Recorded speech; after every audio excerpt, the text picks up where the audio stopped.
adding that we have Joe and Steve, CE analysts at IASME here. Can you give us a wave just so we can spot you in the room in case you're up here? Maybe they're downstairs already.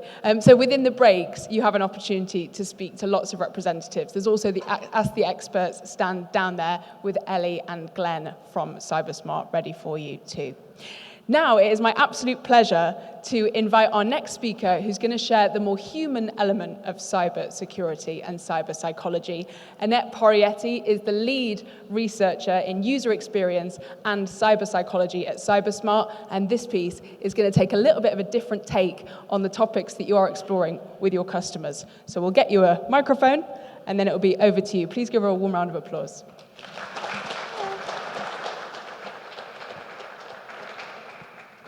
Hello. I'm Anete. For those who don't know, there are some familiar faces that I do research with, so hello everyone. For those who don't know, I'm the lead researcher here at CyberSmart. My focus is cyber psychology and user experience, but most of you don't know that I also do my PhD in cyber psychology with focus on cognitive biases. So I'm going to try and bridge that gap between my academic life and my professional life today. So, before we start, I actually wanted to ask how many of you have been a victim of cyber attack or an online scam? Okay, a few hands. And how many of you know someone personally that has been a victim? Okay. So the goal of my presentation today actually is to raise compassion and understanding about why people fall for cyber attacks.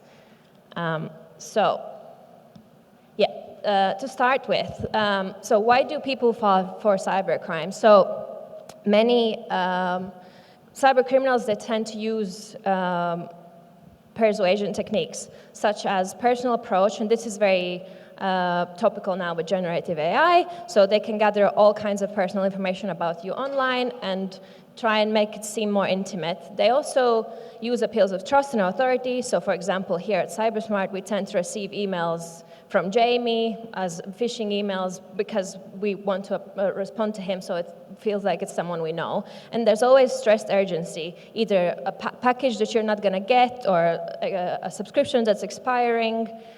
It's always something that you need urgently. And these are not exhaustive, obviously. There are many more persuasion techniques that they use.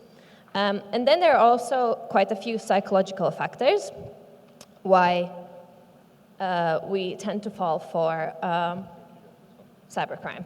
So in cyber psychology, we refer to this as hyper-personal model. Essentially, what this means is that when we speak to someone online, especially if we don't see their face or if we don't see who they are, we tend to interpret whatever they're saying through our own subjective mind. So this creates more intimate connections with people online. This is one of the reasons why people fall for romance scams. Then there's also online disinhibition effect, which basically states that when people interact online, they're kind of less inhibited, some sort of drunk. So they just are less aware of what's happening. Also, the fact that the cybercrime or cyberspace seems less tangible, it also can create an illusion of invulnerability, so people feel like they won't actually be affected or they're not in real danger. There's also learned helplessness. So we tend to talk that people are human errors about cybersecurity and we don't know what we're going to do. So people just tend to think that they're helpless online, so they cannot help themselves. And habits also play an important role. So for example, if there's people who are in customer-facing roles, a part of their job is to respond to emails ASAP, they are more likely to fall for a phishing attack. And then there's many cognitive shortcuts, which is biases and heuristics, which I'm going to cover later, why people tend to fall for cybercrime. And why is cybersecurity hard? So first, for all SMEs, and especially for anyone who is not here probably, because we're all cybersecurity professionals, but cybersecurity is a secondary task. And in SMEs, people tend to wear many hats, they have many tasks, they have companies to run, and it's never their priority. And also, as Jamie mentioned, people are the primary attack vector. They're not human errors, they're just being attacked more than machines, or they're used more as a way in organizations. So they have more exposure. So I just also, again, want people to raise hands if you ever heard some of your customers doubting that cyber attacks will ever happen to them. Great. And if they tend to doubt some technical solutions because they seem too technical for them. Great. If they just want to stick with something they've used forever and don't want to change. Great. Yeah, they overestimate that they can do CE on their own. Great. Yeah, people thinking they've never faced a breach, so why do they need to do anything? Okay. People thinking that, and also what Jamie raised, that now that it's all over the news, they seem more interested in cybersecurity. Okay. Yeah. People thinking that, sorry, which one was it? Yeah, that it's just too technical for them to engage.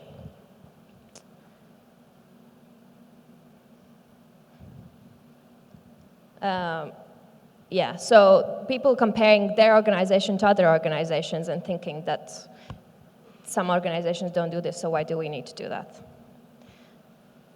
And people doubting that they're too small or not important enough to be targeted. Okay, great. What's happening? And yeah, people thinking that their staff knows better and they won't be a victim of a cyber attack.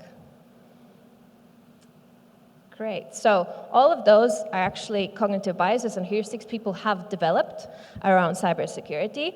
And there are many more examples that we can come up with, and there are many more that also actually refer specifically to partners and service providers.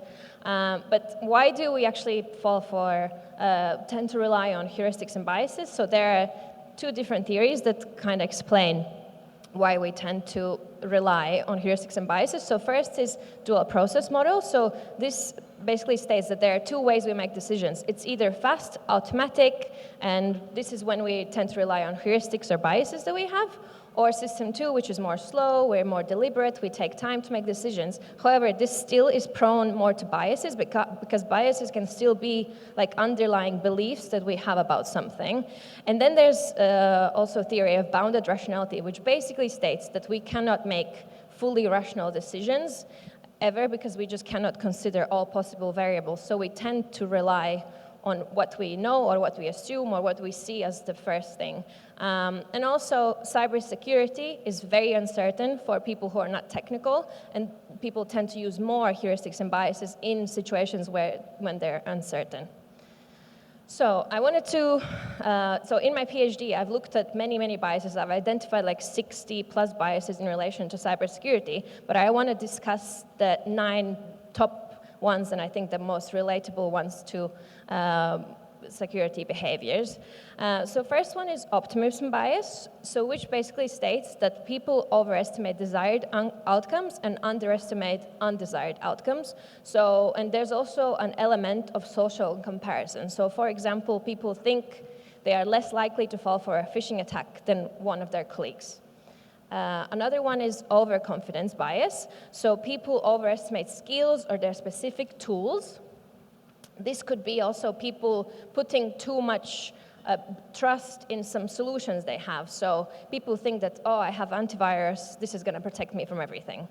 And another one is illusion of control. So people underestimate risk and overestimate their own impact. So people who have never been a victim of a cyber attack will think that, oh, it's because they're in control, so they don't need to do anything, and they're more prone to this sort of bias. So all of these biases can be bad, but they also can be good. So if you have some level of these biases, you might be actually more engaged and motivated to be cyber secure, but at the same time, it can also make you more delusional. So it needs you need to know and assess your skills, and you need your customers to assess their skills and present real-life statistics. Because statistics is the best way to overcome these biases and kind of bring it back to earth. Yeah. So the next set would be different biases. So first one was anchoring heuristic. So this is more related to what we notice and what we remember quickly, some sort of cues that we visually see. An example would be when you're setting up a new account somewhere, and the guidelines for a password would be, oh, you need to set up a password that's 8 characters long, and people will set the password that's 8 characters long, even though the company policy says they need to do password manager, and it has to be like 3 random words, etc. So they just tend to rely on what is easily available. So us as security professionals, and especially we, like when we do user experience design, we need to make sure that all the anchors that are in the design or in communication should be the most secure ones. Next one is framing effect. So this is looking at the same piece of information from 2 different perspectives, depending on how it's framed. So if some solutions are positioned as more secure or private, people tend to share more personal information. And this highlights the importance of why it's really important to highlight the cybersecurity benefits instead of how hard it is, and making people more engaged. And loss aversion. So this explains that people tend to overweight how negatively they feel about certain losses and over the appeal of gains. So an example would be, this is also one of the reasons why SMEs tend to not invest in cybersecurity, because for them, the value they invest is a definite loss, because they cannot translate it to an actual return of investment. And we can also highlight that they could be losing data, and that will make people more engaged in cybersecurity. So all of these 3 relate more to how we communicate cybersecurity. And then the last set would be status quo bias. So this relates to resistance to change. So for example, people not updating their software because they like the look and feel of the previous one, so they're just avoiding it. Or people just assuming that the default choice is the most secure. So us as security professionals, we need to make sure that for people who are prone to this bias, that whatever settings we have are the most secure ones, and we make users to do the least possible effort, and we do stuff for them because that's what they assume that's going to be the most secure. Availability heuristics, so this relates to what's covered in the news and what we can recall. So now people are more interested in cybersecurity because it's all over the news. But this also relates to, for example, SMEs not investing in cybersecurity because what's all over the news? Big enterprises. So what we can do, we can use this as an opportunity in the subject to bring back statistics or bring back information about SMEs. And bandwagon effect, so this relates to following crowds and norms. And so, for example, if I know that most of my colleagues haven't done their security awareness training, I also won't do it. Or if I know that people are using this VPN, I'll use that VPN. And this is why it's important to have security champions or security channels in organizations where we communicate about security regularly, and people will feel, and there's an open communication, and people will feel like, oh, I want to be a part of the crowd, and I want to engage, and that's the norm that we have in our organization. So not all biases are bad, so they are used mostly to just make quicker decisions, but sometimes, as I said, they can make us more delusional. So there are 4 main ways how we can mitigate biases. So the first one would be de-biasing. So that involves training on the subject matter, so in this case on cybersecurity, so we could do CyberSmart.Learn or any other training, or trainings on specific biases, so which is what I'm essentially doing now. So the more you are aware you could be prone to certain biases, the more de-biased you actually will be. And it's important to have regular feedback and discuss these things with your customers, and have regular reminders and warnings in situations and contexts where you could potentially be biased. The next set would be inclusivity. So this relates to making like bigger decisions. So when you're doing planning your security, it's really important to have more diverse group that makes these decisions. Different kinds of people, different roles, not only people from cybersecurity, also regular users, to see that, oh, for example, this is actually too hard to use for someone who's not technical. And there always should be someone who's devil's advocate and is challenging decisions. And they could have like an assigned role.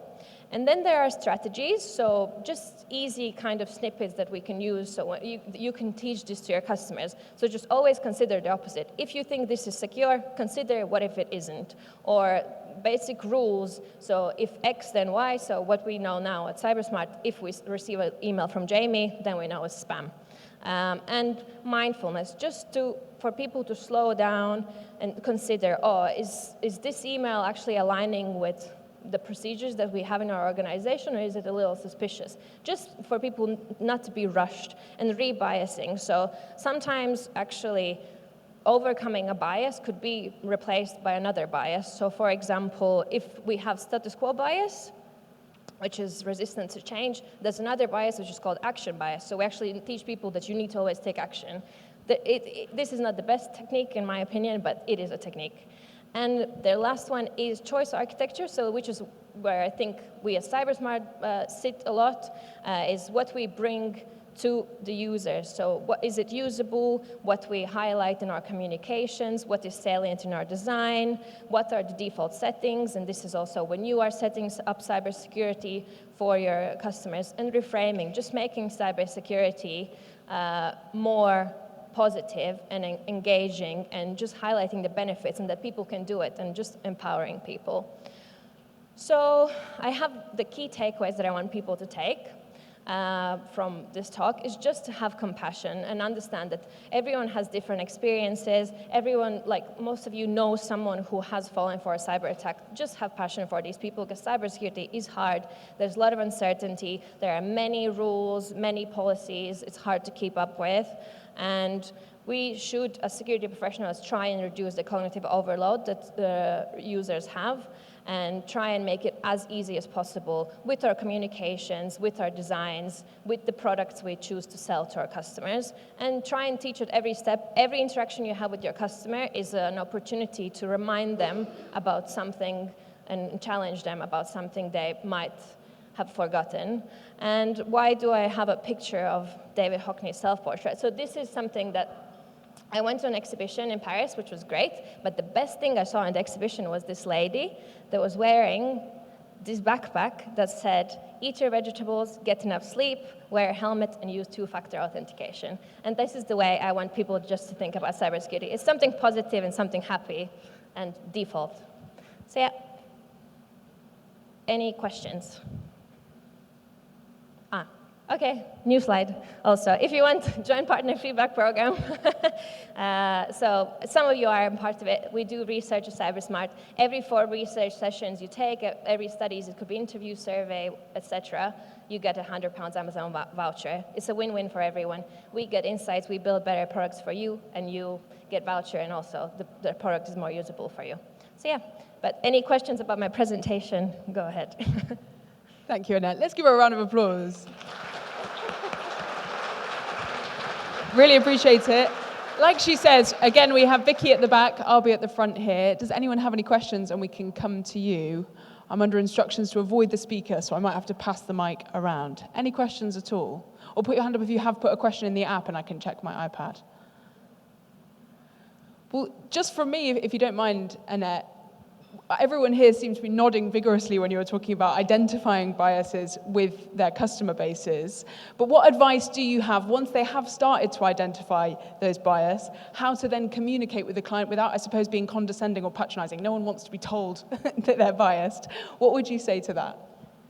I guess I don't think it's so important to identify specific biases when we have communications with our customer, but more identify the sentiment they have. So first, if they're positive, are they positive realistically? Are they positive that they can do this, and do they have the skills? Or are they positive because they're delusional? They think that things are just not going to happen to them, and then challenge that and bring statistics. Or if they feel negative, is it because they just have had bad experience and we need to give more compassion to them and try and teach them that, okay, this might not happen, we can give you the tools to overcome this? Or is it because they just have been taught their whole life that cybersecurity is too hard and they will never be able to do it? So yeah, try and teach them and see. And if they're resistant to change, try and understand why. Maybe the solutions that we're giving them are just actually too hard to use.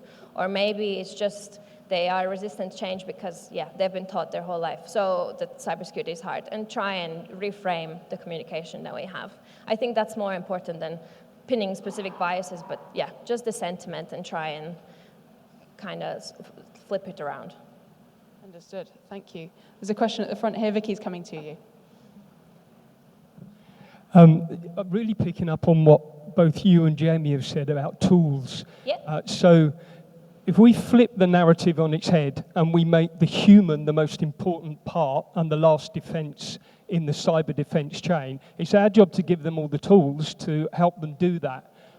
What do you think about ideas like employers giving home security products to staff members as a benefit, as engaging people in regular gaming, that kind of thing, to try and help push this narrative? Do you think that might work? Yeah, so I think that brings me back to what I had there, that habits. So if you have the same habits in your personal life and in your work life, you're more likely to engage with it. So I think it's a good benefit to have. We also have that at CyberSmart. We can use, for example, a password manager everywhere. I think it's much better to have, because people don't have two separate personas. Actually, your data is everywhere, and you use your personal devices, you might as well have it across your personal and professional life. I am all for it. Thank you. We had another question at the front. Actually, it's not a question, it's something very weird that happened to me yesterday. Okay. So I recently joined a new company called Flywheel IT Services. We're a medium-sized MSP. And we were having a board meeting yesterday, and I was invited to lunch to meet the board. And I got a random email supposedly from my CEO. So it said his name in the email, and it said, "I want to reward the staff. So on your way in, could you go to John Lewis and get some vouchers?" And it was like they wanted me to get 10 vouchers for £200 each, so £2,000 worth of vouchers. And I thought, my CEO's quite intelligent. I'm sure he knows where John Lewis is. He could go get him himself if he really needed to. So I double-clicked on the email address, and it was like a Hotmail one. It wasn't from him. But yeah, I just thought it highlighted, how, and I just it seemed random that they sort of knew that I was going to meet with the board that day, or whether that was just a coincidence or something. So yeah, it was very weird, but I didn't fall for it. That's the main thing. Yeah. But yeah, that was an appeal to authority. But the real question is, do you have a company card? Can you do it? So, yeah. Any other question? No? Oh. Yeah, just at the front. I'll pass it to you. So a lot of conventional cyber awareness training seems to focus on, the human element and making people feel bad about, clicking on things, which, in my view, is a negative thing, and in fact doesn't achieve the desired effect. So, do you have a thought on what's the best way of a positive cybersecurity training that actually, rather than make people scared, and then if they do click on something, they're not going to say anything about it because they've been frightened about it. But how do you get a positive message in cybersecurity training? I mean, so the positive, what they suggest is to have regular cybersecurity training, so not just have it, and encompass your cybersecurity training across all communications. And the best way how to change your perception about cybersecurity is start from create new habits in a new environment. So when someone is onboarding, start it right away when they're onboarding an organization, because they are starting basically a new persona. So that's in terms of a starting point. But in terms of having more positive messaging, is just to have a culture of safe space to make mistakes or ask questions. Most of the time, people feel embarrassed to ask, "Oh, is this a phishing email?" Because either someone's going to laugh, obviously it's a phishing email, or people are like, of course it is a phishing email. And so actually to have a safe space and have security champions in organizations, people whom to turn to, and people who put regular communications. There is cybersecurity training that you have to take, and it's often compliance-based, but there's also more creative methods, and you can do also simulation. Simulation is a great way to learn and make mistakes in a safe, controlled environment. Yeah. Thank you so much. All right, we can squeeze in a really quick question. I'm not supposed to, but then we'll move on. Thank you. Again, it's not really a question, but it's more in line of where CyberSmart can help the MSPs more. You're saying just the training and the learning for the staff, which is great. What about giving the MSPs a tool that can deliver that good news message to the staff for our clients so that we can give out tip of the month or something like that, and be able to use CyberSmart for us to put a branded message for the MSP out to the client, because we're typically the security person to go to. They don't have that in-house. So if CyberSmart became that tool, we could be the ones delivering the good news, pushing it out, and using the CyberSmart as our brand to do that. Yeah, I think after Manchester and also today, clearly, there's interest in people actually having this in communication. So we were thinking of doing some marketing campaigns and create like cheat sheets of how to communicate with your customers. So that would be great. Gonna come. Yeah. Thank you so much for your questions, folks. Another warm round of applause for Anete for her insight. Thank you very much.